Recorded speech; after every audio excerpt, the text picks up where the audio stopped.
Yes, we are live. Welcome, everyone. This is Yogi Speaks Live session number 46. So, thank you so much for your questions. Those of you watching us live on Facebook, Instagram, or YouTube, please join our WhatsApp group.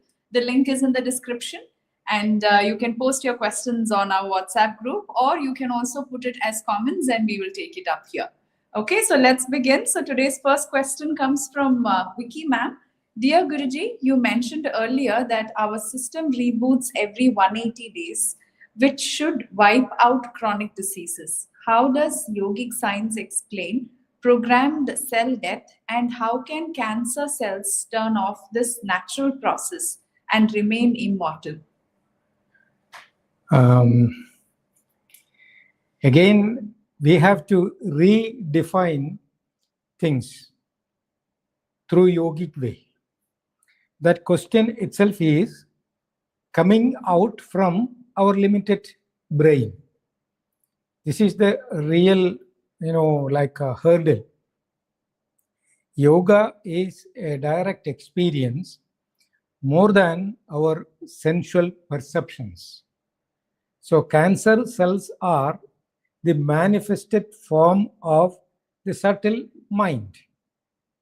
So if the structure of the mind changes, the structure of the cells also will change.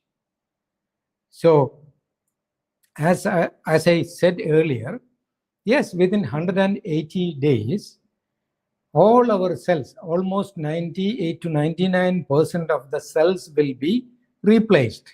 That's why it is called a sharira. Shiryade. Anena iti sharira. It keeps on mutating. Millions of cells are dying and millions are being reproduced. So with that particular ratio, within 180 days, almost all cells will be replaced. It doesn't mean that we are rebooting. Cells are the manifested form of mind. So when the structure of the mind or the memory of the mind is changed, when that subtle mind transforms itself into cells, yes, there cannot be a possibility of cancer if the memory of the cancer is deleted from the mind. So how you can delete the memory from the mind? The prana. Use the pranic force or the cosmic energy to redefine your own mind. The moment I come to know I am sick, once in my mind I feel I am sick, slowly that mind will be permeated to the muscle. That is what is called disease. But in my inner mind, in my subconscious mind, if I feel that I am the infinity, beyond all changes, then that structure of the mind or that information, that memory will be permeated to the cells in the new cells. So how we can do that? Pranayama. If you want to keep a seed beyond sprouting, what do you have to do? You leave it in the earth. It may be in hibernation for millions of years. But when the proper environmental support comes, the life will sprout up.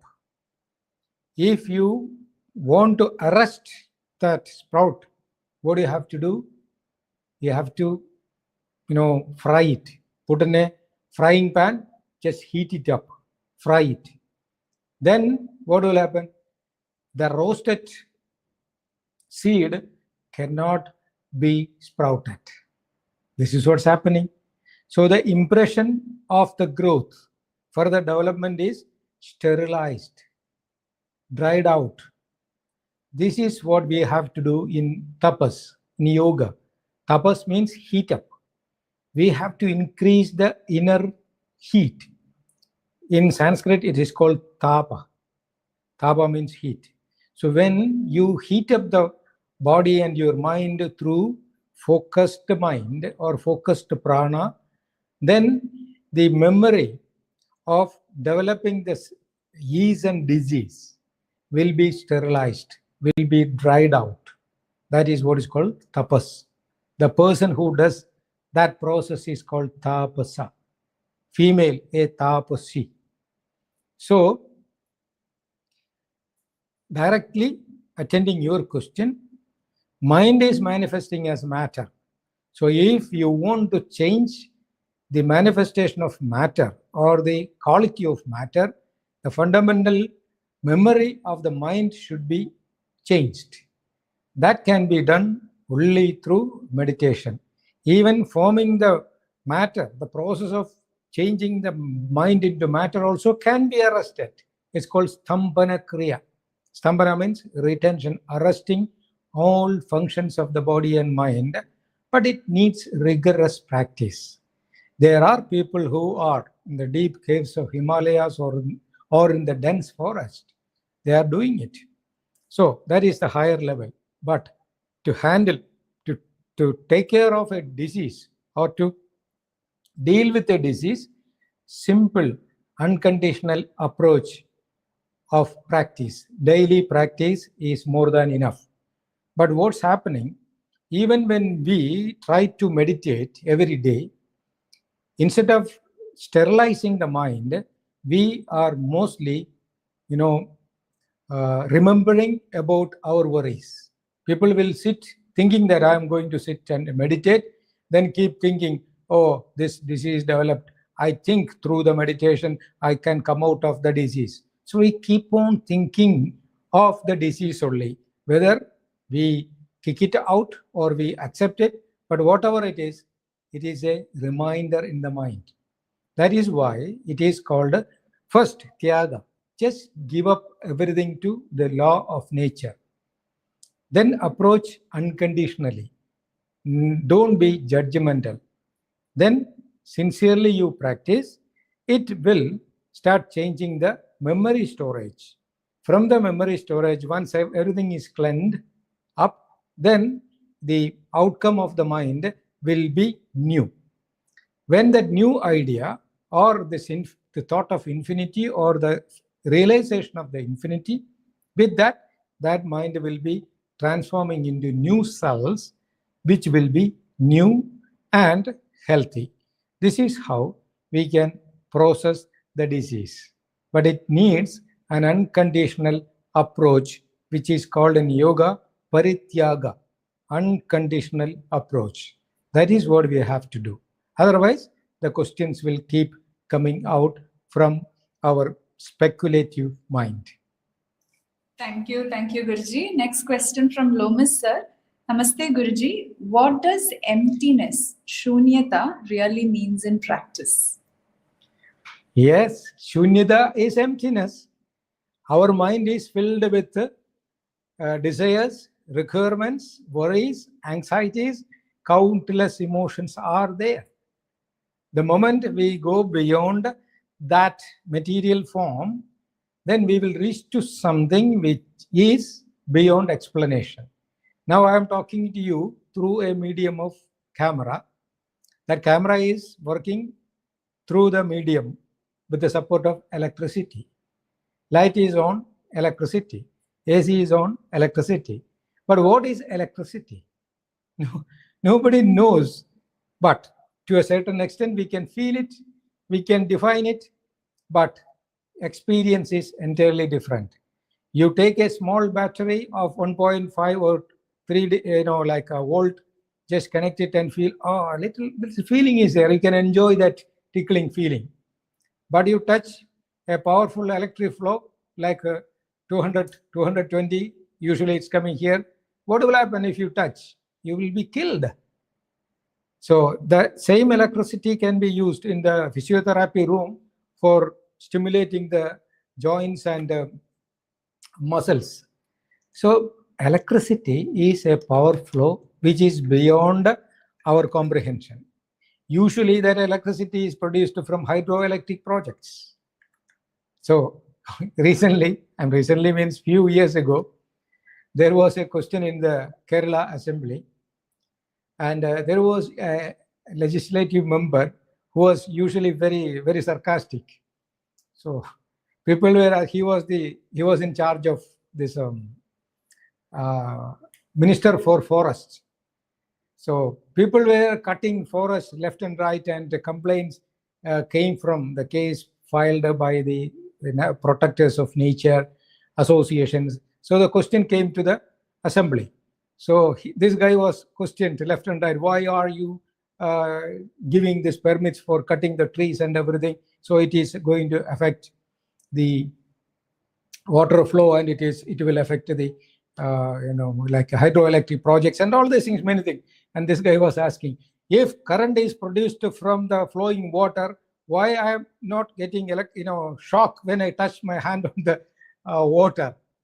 This is the way he asked that question. Why?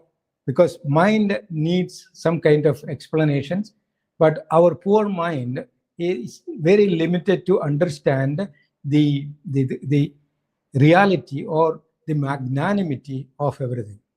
So here, emptiness is going beyond our limited desires and thoughts. How? Eliminate it. Like electricity, when you want to feel electricity, it is being expressed through different devices. Your real energy is pure emptiness, shunyata, but once it is manifested through your senses, you have countless thoughts. How you can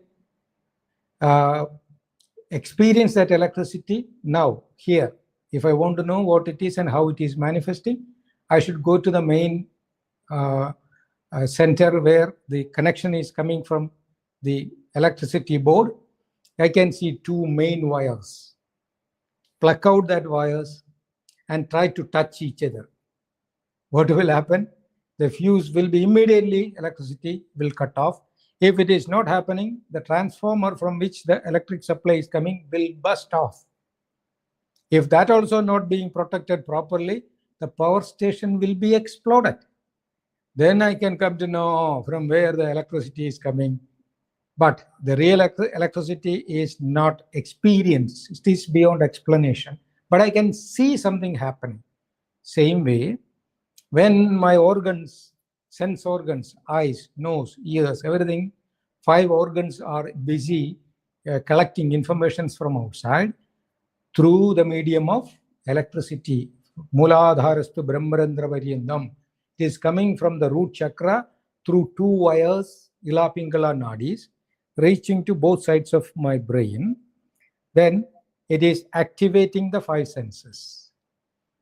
If you want to know the shunyata, the emptiness, learn to connect these 2 wires in the center of eyebrows. Just Surya Chandra Masoraikyam Hatha Ityavidiyade, Hatha Yoga. Just connect your 2 solar lunar energies in front of or in the center of eyebrows. When you do that, you can see there will be an explosion. Nada Anusandhana, it's like a Nadatma Rajade. There will be a light producing a sound you can see in front of the eyes or exactly in the center of eyebrows, which is called a spark, spiritual spark. When 2 wires are touching each other, you will get a sound and light together, which is called spark. The moment you experience that, your questions will be answered because it is an experience. There you will experience what is beyond your senses, which your mind is labeling as emptiness, shunyata. Thank you, Guruji. The next question, how to experience the present moment as it truly is? Yes, to experience the present moment is connect your mind with the present. That's all. Usually, most of us are either worrying about the past, what had happened. Oh, 2 years ago, I had signed that contract. If I had not done, it would not have happened. So, the flow of thoughts, chain of thoughts, worrying about yesterday. Then, oh, if I had done that, I could have got this much in immediate future. So I am expecting or being anxious about future. Most of the time, we are either trapped in the past or in the future. we are failing to be with the present. Present experiences are only happening for everybody. Past and future, they are either worrying or being anxious. This is the problem. Everything is happening as per the reality. The present is the only thing which is in our hand. Past is gone. We have no way to bring it today. Future, nobody knows what is installed in our cell memory. Cells will work only with the stored memory. There is a cosmic design through which each and every cell in your body is organized. There is a fantastic design. That cosmic design is called a destiny. So you cannot change it. If you want to change, you should find the designer. Then again, who is the designer for yourself? You, Tat, Tvam, Asi. You are searching for the cosmic designer who designed your body and life. You keep searching. When the search reaches to certain dimension, you will come to know Tat, that, Tvam, you, Asi, are. The thing which you were searching for is your own self. Or you will declare that Aham, my real self, the infinite self, is the reality, Brahmasmi. So what you can do, how to connect yourself with the present? Be aware of something which is beyond past and future.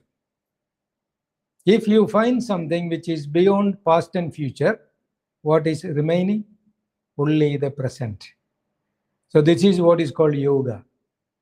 The moment you find that something incomprehensible reality, then you will always be in the present, because infinity cannot change. If something is not changing, there is no past and future. This is what you have to trace out. This is what you have to experience. Do it in an unconditional way. Perseverance is the key to success. Without fail, each and every moment, try to remind yourself, Aham Brahmasmi. I am the energy. Energy is infinity beyond past and future. So naturally, you will experience the presence. That present is infinity, cannot be changed.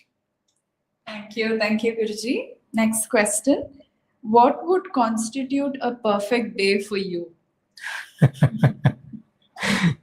For me, day and night are same. This is only the changes in the hormone. When serotonin is high, I feel sleepy. It's an enjoyment. When dopamines are up, I am awakened. That's also an enjoyment. So when we go beyond day and night, it's the life with the present moment.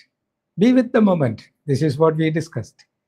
So this is my day or my night. For me, everything is one with the present.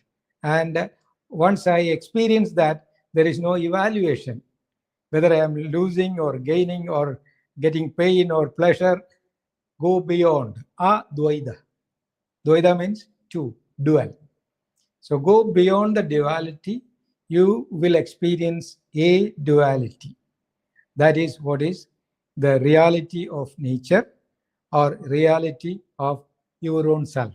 So my day and night always with this experience. Be with that, the oneness. Thank you, Guruji. Next question. What does true surrender to cosmic intelligence look like in a daily life? Surrender, commitment, tyaga, unconditional, all these things are referring only one thing, infinity. Infinity is beyond comparison and changes. You know why? If you want to compare, there must be two. Duality. Infinity cannot be two. So what you can do? Just be connected to that. The moment you experience that, this question is not existing. Just if I tell you more and more, it's like a repetition. We keep on talking about this. So learn to shut down your mind and your senses. Do the practice. Then you will see the answer of this question must be an experience. Instead of explaining, just experience the oneness. Actually, that is the answer for this question. Thank you, Guruji. Next question. If I'm attached to a guru or an ashram, is it a barrier or aid to liberation? It is like an education. Suppose a child of 3 to 4 years old, where we will take to the child? The kindergarten. So there the child will be learning. Most of the time it will be playing, then standing line, sleeping line, listening stories. That is a mode of education according to the capacity of the child. Then the child will be taken to the school, primary school, secondary school, high school, then college, then research centers, and finally that person is having 1 or 2 or 3 PhDs. So that person is capable of setting up another institution. Like that, these gurukulas, then temples, or whatever the centers for spiritual education, it is necessary if you know how to use it. But unfortunately, the spiritual education centers are, dignified or glorified. And people become, either they are a bit scared or they're showing off. Go to the temple, put the bindi over there, make dramas and dress up and use some crown or whatever it is. These are all show-offs to impress others. To a certain extent, it is necessary.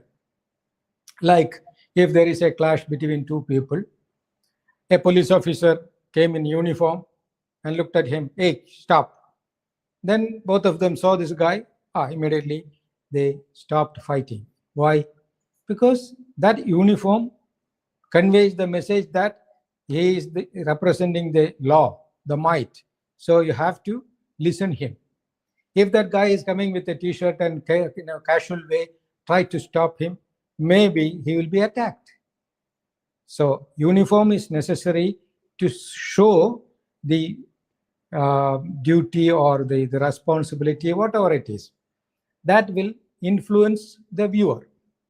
Same way, when you go to a temple or a church or a mosque or a gurudwara, anywhere, there the what is that environmental support or the ambience must be organized for giving a message to prepare the mind for shutting down. For that purpose, certain decorations are necessary. But unfortunately, people will be taking the decoration the most important thing, and they ignore the message behind it. Like the guy is going to the school, he is so particular, dressing up, getting ready, taking the tiffin box, go to the school, play there, everything, but not studying well. What will happen? This person is obsessed to that.